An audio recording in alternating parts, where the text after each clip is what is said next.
নমস্কাৰ সকলোলৈকে শুভ সন্ধিয়া জ্ঞাপন কৰিছোঁ। আজি ওচৰতে শৈবৰ গাঁৱৰ বিষ্ণু মন্দিৰ, বিষ্ণু মন্দিৰলৈ আহিছোঁ। বৃহস্পতিবাৰে আজি প্ৰসাদ দিয়ে, পুথি পঢ়ে প্ৰতি বৃহস্পতিবাৰে। গতিকে আজি অকণমান সময় পাই আহিলোঁ।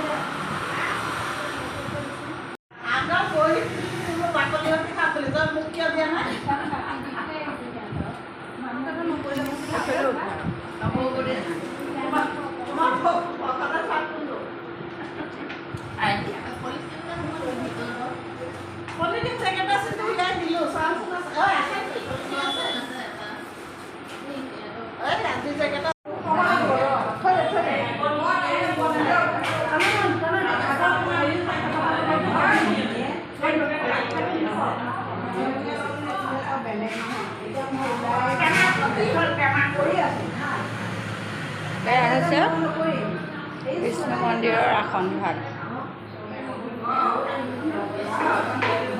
বৰ্তমান প্ৰসাদৰ অনুষ্ঠানো শেষ হ'ল, সামৰণি কৰিছে।